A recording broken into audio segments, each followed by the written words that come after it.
Sebelum menonton, jangan lupa like, subscribe, dan tekan tombol lonceng. Selamat menyaksikan. Halo sahabat Eljon, salam jumpa dan salam sehat. Kembali lagi bersama saya, Maria Stella Putri Bumi Indonesia Udara 2021 dalam program Community Update. Seperti biasa, kita akan berbincang-bincang dengan para tokoh-tokoh inspiratif agar sahabat Eljon bisa mendapatkan banyak ilmu yang sangat-sangat bermanfaat di kehidupan sehari-hari. Dan pada episode kali ini, Stella tentu saja tidak sendiri, tapi Stella juga ditemani oleh host yang sangat luar biasa, yaitu Bapak Martinus Joni Sugiarto. Halo Pak Joni. Stella. Ya. Bagaimana kabarnya Pak? Luar biasa. Luar biasa. Selalu kalau bertemu sahabat Eljon pasti selalu luar biasa. Iya. Nah Pak Joni, kita juga sudah kedatangan tamu yang sangat spesial. Sudah menempatkan waktunya untuk bertemu dengan sahabat Eljon di tengah kesibukan beliau. Langsung saja kita sambut bersama Bapak Effendi Hansen. Halo Bapak. Halo Stella, senang sekali bisa hadir di sini. Wah, kami juga Pak Jon, Luar biasa. luar biasa. Terima kasih banyak ya Pak sudah menyempatkan waktu untuk bertemu dengan sahabat Eljon juga untuk Terima kasih. sharing-sharing. Halo semua sahabat. Ya. Pak Hansen, gimana nih kabarnya Pak? Di tengah kesibukan Bapak, bagaimana, sehatkah atau bagaimana? Ya, sehat alhamdulillah. Gitu kan. Ya, itu dia. Selain dari Semangat dari terus. sehat, kita ngelihat beliau ini sangat fresh. Fresh, betul. Fresh banget Pak Hansen. Abis main golf ke Korea. Bapak hobinya main golf juga ya Pak ya? Betul, betul. Wah, luar biasa, pantesan sangat-sangat fresh sekali ya Pak Joni ya. Terus Kelihatan ada sih. lagi hal lain yang membuat beliau ini sangat fresh. Apa itu kalau boleh tahu? Beliau ini sekarang ini sedang banyak kegiatan buat membantu Candi Borobudur.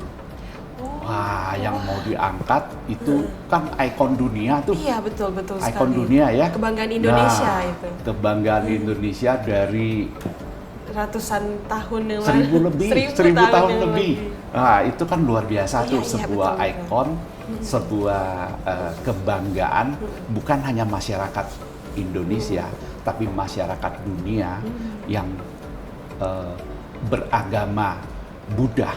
Itu banyak banget. Nah, itu sebuah kebanggaan yang dulu mereka belum begitu leluasan untuk bikin upacara keagamaan di sana.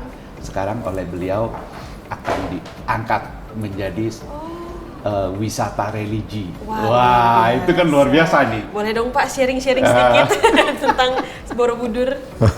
Terima kasih. Ini Pak Jon luar biasa ini, tahu banyak sudah. Ya Stella, terima kasih ya. Jadi memang saya dari dulu dia melihat Borobudur itu sepertinya ada satu daya tarik yang luar biasa ya. Dulu kita hanya mengenal Borobudur itu sebuah monumen yang begitu-begitu aja. Ya, akan tetapi makin hari ya saya pikir ini bukan monumen yang biasa dan itu nyata sekali, tapi karena informasi yang kita dapat ya sangat terbatas waktu itu. Begitu saya tahu ya dari saya baca dan dengar ya dari para rohaniawan, para ahli ya, bayangkan membuat saya itu makin hari serasa makin terpanggil ya, bagaimana ini Borobudur dikembalikan, difungsikan sebagaimana pada awalnya dibangun. Itu loh Pak. Jadi Borobudur dibangun ini dulunya 1400 tahun lalu, tujuannya apa? Ya, untuk menuntun umat manusia ya dari hawa nafsu duniawi mencapai pencerahan dan kebijaksanaan. Itu loh tujuannya Pak. Nah, jadi ini begitu saya tahu ini, ini kan betapa besar ya arti ya tujuan dibangunnya Borobudur ini. Dan ini 1400 tahun yang lalu. Dan apa? Borobudur ini dibangun memakan waktu hampir 100 tahun. Coba. Ya, ini kan luar biasa. And then why? Kenapa kok hanya seperti ini aja? Ya, perilaku kita terhadap Borobudur itu. Ya, saya yakin kita semua ya, Pak Joni, Stella ya, Anda akan takjub kalau mengetahui lebih dalam. Tapi kalau tidak mengetahui ya biasa-biasa aja. Nah, and then mengapa Angkor Wat ya lebih dikenal daripada Borobudur? Angkor Wat di Kamboja, toh, ya. Nah, sedangkan Borobudur bangunannya jauh lebih indah dan pembangunannya ini sangat presisi, ya, sangat utuh, ya, spesifik sekali. Sedangkan di Angkor Wat itu kan pencar-pencar. Nah, mengapa Angkor Wat semua orang tahu? Angkor Wat kunjungan Wismannya 1 tahun itu 2.500.000 orang, Pak. Wisman ya, mancanegara. Sedangkan kita cuma 250.000 orang. Nah, itu dia. Nah, tentu ada something loh yang perlu kita berbuat. Itu dia. Makanya ini kebetulan sekali sejak dulu kemana-mana kalau saya keluar negeri, souvenir saya ya, terlebih saya digiat Buddhism ini tidak lain adalah replika Borobudur. Itu loh, Pak. Dari dulu. Keren banget itu. Itu dia. Iya. Ya, saya juga nggak tahu mengapa, tapi yang lain saya nggak kasih, tapi ini Borobudur. Borobudur. Itu dia, replika Borobudur. Jadi, nah, saya juga betul-betul terpicu, ya. Kenapa? Yang terima replika souvenir saya ini selalu menanya, ini bangunan apa? Itu loh, ya. Padahal pernah menjadi salah satu keajaiban dunia, ya, Seven Wonder of the World. Iya. Tapi mengapa kok luar negeri pada orang-orang kok tidak tahu lagi? Nah, tapi yang tahu, begitu melihat tahu adalah para rohaniawan. Oh, this is Borobudur, para rohanian Buddhis. Tapi kalau umat awam, ya, Buddhism mereka tidak tahu. Nah, jadi, Tapi masyarakat Buddhis seluruh dunia ada berapa populasinya? nah, populasinya secara kasar kita menghitung setelah saya ikut nih ABTO ini ada 600 jutaan. 600 juta. 600 juta. Kalau promosinya tepat ini, 600 juta itu 1% aja Ya. datang ke Borobudur, Ya. Bapak bisa dapat 6 juta Iya, Pak. per tahun. Setuju sekali. Iya kan? Setuju. Indonesia punya incoming tourism bisa langsung naik itu. Luar Itu biasa itu. setuju, Pak. Nah, bayangkan, Pak. Makanya ini kalau cerita Borobudur saya makin cerita saya makin ini merinding. Mengapa? Jadi itulah yang tadi yang saya bilang memicu. Saya terus terang belum pikir lah waktu itu bagaimana mendatangkan Wisman apa segala ya, Pak ya. Tapi yang saya tahu kalau orang yang tahu mendalam tentang Borobudur, ya jangan kata tentang spiritualnya apa segala, Pak. Tentu kita ada timbul satu salut. Salut ya. Waduh, salut. Ini apa sih? Terlepas dari siapa dia, Pak. Nah, jadi pembangunannya seperti ini dan tentu Stella tahu juga. Harus tahu nih. Di dalam Borobudur ada 504 arca Buddhis. Arca Buddhis. Arca itu kalau kita ngomong patung Buddha yang meditasi. Semua dalam bentuk meditasi. Nah, paling banyak sebuah tempel yang paling banyak di dunia arca Buddhanya. Itu satu, Pak. Kemudian lagi, Anda kan lihat kunjungan ke Borobudur itu ya, ada relief ukiran. Itu terdiri daripada 2.700 lembar sculpture, ukiran batu. Per lembar punya cerita tersendiri. Luar biasa ya. Biasa. Nah, Itu yang relief yang relief itu, Pak. tertempel Iya, di. satu lembar punya satu cerita Iya, sendiri. iya. Itu dia. Nah, ini kan makanya kalau kita tahu lebih dalam kan menimbulkan satu ini ya ekspektasi apa segala ya, hormat sekali, salut lah ya. Itu kan Imaging ada 600 lembar. 2.700. 2.700. Nah, sekitar begitu. Itu ya. Semua punya cerita, Pak. Nah, tentu makanya nanti berikutnya lah ya saya baru cerita itu salah satu ceritanya apa. And then apa? Nah, bentuknya mandala. Ya, bentuknya mandala. Ya, mengapa dipilih tempat itu? Ya, tentu kita lihat daun di Gunung Tidar. Ya, ini Borobudur dikelilingi oleh banyak gunung, Pak. Nah, bentuknya di situ. Ini semua tentu terencana, terbangun dengan sudah perhitungannya yang luar biasa. Dan katanya kalau dilihat dari atas itu arah matahari segala macam sudah diperhitungkan ya Pak? Ada. Jadi dulu kan tidak ada jam apa segala. Arah matahari langsung bayangannya Anda bisa menunjukkan jam berapa. Luar biasa ya, cara ngitung dulu ya. Ya, itu jelas ya. Kalau kita tahu kan Chinese ada namanya Hong Sui ya Pak ya. Iya. Nah, zaman dulu punya ini hebat sekali. Ya. Kemudian saya cerita sedikit lagi ya, agak gampang punya ya, Pak Darmono ya pernah cerita bahwa berapa buku ya dia baca waktu astronot naik ke bulan itu, mereka lihat ada terang. Dari atas ada terang. Ternyata ditelusurin terang itu di mana, sekitar Borobudur. Itu dia. Nah, jadi apa? Tentu ada bukunya. Betul. Ya hanya kita mungkin sepilas kita tahu aja. Jadi yang penting bagi saya ya, Borobudur ini sudah saatnya. Ya, kita harus kerja bersama. Ya, hand in hand ya, untuk memberitahuan kepada dunia bahwa negara kita ada sebuah tempat bangunan yang betul-betul menakjubkan. Ya, kita beritahukan.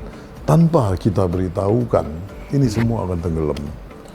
Nah, kita beritahukan mereka tentu dengan banyak ya, banyak posisi, banyak arah, artinya banyak bidang ya. Betul, Satu, Borobudur ini kita boleh informasikan sebagai satu bangunan yang beda, ya, tourism monument, and then spiritual. Ya, jelas sekali ya, di sana semua banyak apa arca Buddha yang dalam bentuk meditasi. Jadi itu bukan hanya untuk Buddhism. Ya, semua agama, semua suku bangsa dunia itu, ya mereka kan sekarang rata-rata kan perlu meditasi, Pak. Nah, mereka akan bermeditasi di situ, dan itu sangat khusyuk sekali. Makanya konon dulu Buddha itu bukan agama ya. Bukan, Itu betul-betul soal pelajaran bagaimana pencerahan diri kita ya. Jadi sampai sekarang ini sebenarnya Buddhis itu bukan agama, itu sampai adalah sekarang? ajaran. Ajaran ya. Ya, kita kenal dengan Buddhist teaching kan. Nah, jadi di luar negeri sehingga PBB merayakan Waisak PBB setahun sekali, karena apa? Dia bukan merayakan perayaan agama katanya, karena ada Buddhist as a Buddhist teaching. Teaching kan semua mengajarkan non-violent, tidak kekerasan, harmoni, ya, saling menghormati, ya, menjaga lingkungan. Nah, ini semua sehingga tiap tahun United Nations Day of Waisak diselenggarakan. Negaranya yang jadi host itu berpindah-pindah. Nah, tentu pelopornya waktu 1999 itu Thailand. And then Vietnam berapa kali juga, lebih sering Thailand. And then pernah juga di Sri Lanka, mana-mana lah. Borobudur pernah Pak? Nah, kita masih belum sampai ke sana, Pak. Oh ya? Jadi, tapi harapan kita, itulah tujuan saya. Ya, bagaimana UNDV ya, United Nations Day of Waisak ini bisa diselenggarakan di negara kita, dan ini akan dahsyat sekali. Luar biasa itu. Luar biasa, Pak. Iya. Memang Selain benar. dari begitu banyak orang bisa mendapat experience, datang melihat sendiri, merasakan sendiri, beribadah di Iya. salah satu dari 7 keajaiban dunia, Betul. ya kan? Itu kan pasti merasuk banget gitu ya, dan itu nanti akan promosinya luar biasa itu.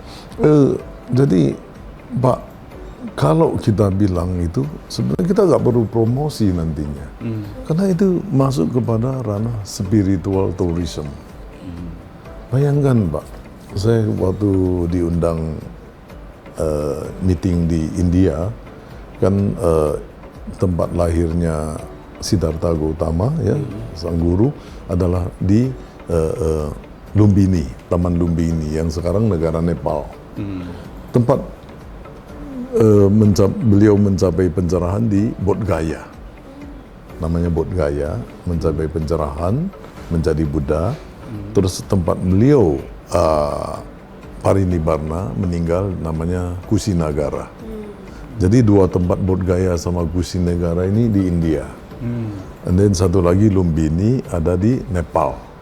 Nah, bayangkan Pak, fasilitas kita ngomong lah ya, hanya sebuah storytelling yang jelas.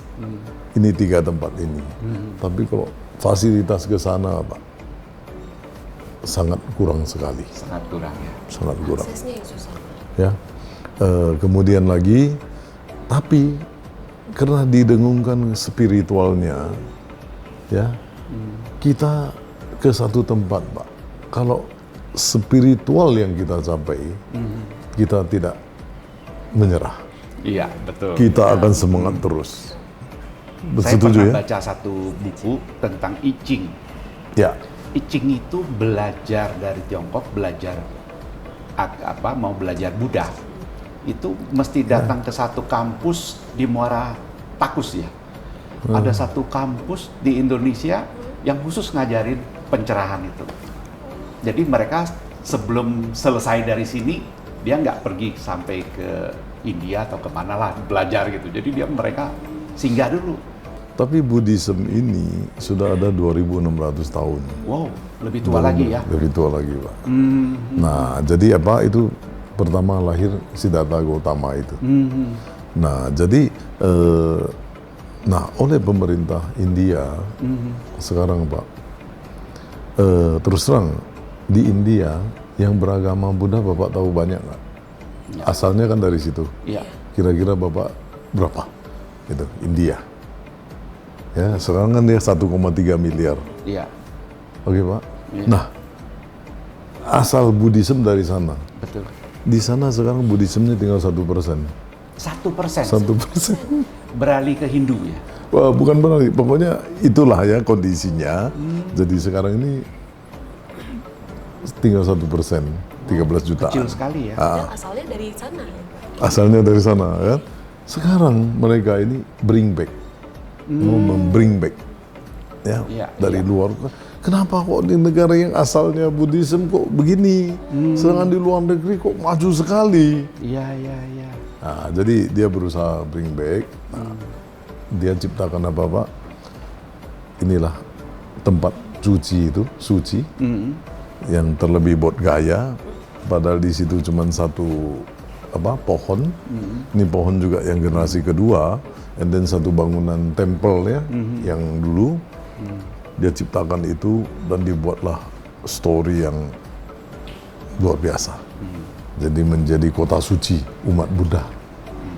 Nah, jadi tempat ini Pak, sekarang itu dulu nggak ada apa-apa, cuman ini toh. Sekarang ini jadi pusat kota. Semua mengelilingin. Pusat kota Bodh Gaya itu di sini. Nah, Mahabodhi Temple itu jadinya. Jadi apa? Nah, inilah Pak yang kita perlu lakukan terhadap bangunan Borobudur kita. Ya, sebenarnya yang penting apa? Bagaimana treatment kita. Rohnya kita harus bangkitkan. Promosi apa segala itu sudah otomatis Pak. Nah, ini kalau Buddhism tahu, karena banyak dulu yang datang ke Borobudur itu khusus untuk meditasi. Nah, sekarang kalau kita lihat nih, urusan meditasi sedang berkembangnya, sedang luar biasa nih, di mana-mana Ya. berkembang meditasi. Adakah meditasi ini berhubungan dengan Buddhism? Sebenarnya tidak, Pak. Tidak ya? Tidak. Semua itu, dia manusia itu semua sebenarnya harus melakukan meditasi. Oh. Mengapa? Ibaratnya meditasi itu kan saya dapat info ini dari seorang rohaniawan Buddhis ya, Ajahn Brahm, ya Venerable Ajahn Brahm. Dia bilang, you pegang 1 gelas air, you pegang 5 menit, oke ya Pak ya? 1 gelas, ringan toh, bisa tahan. Coba you pegang 1 jam, masih tahan. Pegang 2 jam, pegang 3 jam, lama-lama kan cuma 1 gelas air loh, nggak tahan toh. Nah, Ya. hidup ini seperti itu. Jadi meditasi itu meringankan. Oh. Jadi kita kan giat ya, pola pikir kita tiap hari kita pakai. Nah meditasi itu kan kita duduk diam, apa segala meringankan kita punya ini. Kita punya tubuh rileks, otak kita turunkan semua. Jadi bukan hanya tidur aja. Jadi ini meditasi yang tetap namanya satu inilah ya. Hidup nyata juga, bukan tidur kan langsung kita bermimpi, ini tetap konsentrasi. Olah pikiran Olah berarti. Jadi pikiran ini kita istirahatkan, bukan kita kosongkan. Nah ini jadi itu tadi, jadi kita kan hidup ini ya bisa lebih rileks, ya orang-orangnya bisa lebih sabar, lebih bijaksana. Nah itu Pak. Sebagai orang Indonesia kan kita bangga banget tuh. Ada Borobudur di Indonesia dan merupakan candi terbesar di dunia ya, milik Buddha. Pertanyaannya, kapan ini akan bangkit menjadi sebuah destinasi religi tourism yang mendunia? Mungkin untuk destinasi itu kita akan simpan di episode selanjutnya kali ya Oh, Pak gitu Joni ya? ya. Iya, karena udah ini nggak kerasa nih kita ngobrolnya sudah 25 menit ternyata. Sangat seru sekali ngobrol sama Pak Effendi ya ternyata ya. Nah sahabat Eljon, terus saksikan episode-episode lainnya dari Community Update hanya di Eljon TV.